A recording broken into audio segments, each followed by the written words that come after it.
دل مطمئن رہتا ہے۔ بعض اوقات قبولیت کا مطلب مسئلے ختم ہونا نہیں بلکہ دل کو مضبوط بنا دینا ہوتا ہے۔ درود خضری انسان کو حوصلہ دیتا ہے، اندر سے بہادر بنا دیتا ہے، یہ بھی قبولیت کے آثار میں شامل ہے۔ پانچویں روحانی تبدیلی، رزق میں برکت۔ آمدنی شاید وہی ہو مگر برکت بڑھ جاتی ہے، ضرورتیں آسانی سے پوری ہونے لگتی ہیں، تھوڑے میں بھی کفایت ہو جاتی ہے۔ یاد رکھیں برکت ہمیشہ مقدار میں نہیں کیفیت میں ہوتی ہے۔ یہ درود خضری کی برکت کا اثر ہوتا ہے کہ انسان خود بھی مطمئن رہتا ہے اور دوسروں کا سہارا بھی بن جاتا ہے۔ چھٹی روحانی تبدیلی، آنکھوں میں نمی۔ جب دل نرم ہوتا ہے تو آنکھیں بھی نم ہو جاتی ہیں۔ درود پڑھتے ہوئے اگر آنکھوں میں آنسو آ جائیں تو یہ کمزوری نہیں بلکہ محبت کی علامت ہے، قرب کی علامت ہے۔ دل کا پگھل جانا قبولیت کے دروازے کھولنے کی نشانی ہے۔ یہ کیفیت درود خضری کی تاثیر سے پیدا ہوتی ہے۔ ساتویں اور سب سے اہم روحانی تبدیلی، امید کا زندہ ہو جانا۔ مایوسی کم ہو جائے، اللہ سے تعلق مضبوط ہو جائے، دل میں یہ یقین پیدا ہو جائے کہ میرا رب سن رہا ہے، تو سمجھ لے راستہ درست ہے۔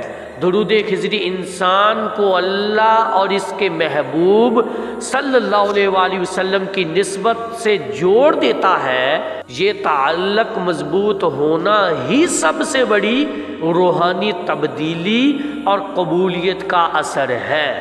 اگر آپ کے اندر یہ 7 روحانی تبدیلیاں ظاہر ہو رہی ہیں تو سمجھ لیجئے کہ درود خضری آپ کو فیض عطا کر رہا ہے، آپ کو اللہ اور اس کے محبوب صلی اللہ علیہ وآلہ وسلم کے قریب کر رہا ہے۔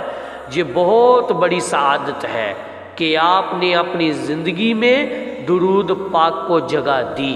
اور میرے عزیزو، یہاں ایک اہم بات سمجھ لیجئے، بعض اوقات ہم جلدی میں فیصلہ کر لیتے ہیں کہ شاید میرا درود قبول نہیں ہو رہا، شاید مجھ میں وہ تبدیلی نہیں آئی، لیکن یاد رکھیں قبولیت ہمیشہ شور کے ساتھ نہیں آتی۔ کبھی کبھی قبولیت خاموشی سے دل کے اندر اترتی ہے۔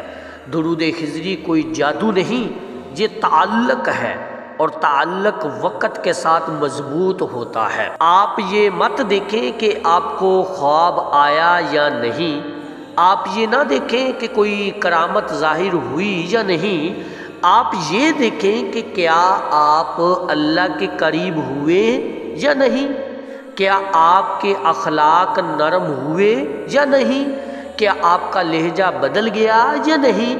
اگر یہ تبدیلی آ رہی ہے تو سمجھ لیں کہ قبولیت کے آثار موجود ہیں۔ ایک اور اہم بات سمجھ لیجئے، درود خضری کی اصل تاثیر استقامت میں ہے۔ تھوڑا پڑھ کر چھوڑ دینا نہیں بلکہ مستقل مزاجی کے ساتھ پڑھنا، کیونکہ جو لوگ مستقل رہتے ہیں انہی پر فیض کے دروازے کھلتے ہیں۔ کبھی کبھی انسان کو محسوس نہیں ہوتا، لیکن آسمانوں میں اس کا نام اہل درود میں لکھا جا چکا ہوتا ہے۔ اور ذرا یہ بھی سوچیں، جب آپ درود خضری پڑھتے ہیں تو آپ صرف الفاظ نہیں دہراتے، آپ اپنے دل کو حضور علیہ الصلوۃ والسلام کی محبت سے جوڑتے ہیں، اور جس دل میں یہ محبت آ جائے اس کی زندگی خالی نہیں رہتی، وہاں رحمت اترتی ہے، وہاں برکت اترتی ہے، وہاں سکون اترتا ہے۔ اگر آج آپ پریشان ہیں، حالات سخت ہیں، راستے بند نظر آ رہے ہیں، تو درود خضری کو چھوڑنا نہیں بلکہ اور مضبوطی سے پکڑ لینا، کیونکہ بعض اوقات آزمائش اس بات کی علامت ہوتی ہے کہ اللہ آپ کو بلند مقام دینے والا ہے، اور درود پڑھنے والے کو کبھی خالی نہیں لوٹایا جاتا۔ آخر میں بس ایک بات، آج سے خود کو پرکھنا شروع کریں، اپنی کیفیت لکھیں، آج دل کی حالت کیا ہے، ایک مہینے کے بعد دیکھیں کیا فرق آیا۔ یہ روحانی سفر ہے اور یہ سفر آہستہ آہستہ انسان کو بدل دیتا ہے۔ اللہ تعالی ہمیں سچا اہل درود بنا دے، ہمیں استقامت عطا فرمائے اور ہمارے درود کو اپنی بارگاہ میں قبول فرمائے۔ اللہ رب العزت سے دعا ہے کہ وہ ہمیں ہر سانس کے ساتھ اپنے حبیب صلی اللہ علیہ وآلہ وسلم پر درود پڑھنے کی توفیق عطا فرمائے۔ آمین یا رب العالمین۔ ایک دفعہ محبت سے پڑھ لیجئے، صلی اللہ علیہ حبیبہ محمد وآلہ وصحابہ وبارک وسلم۔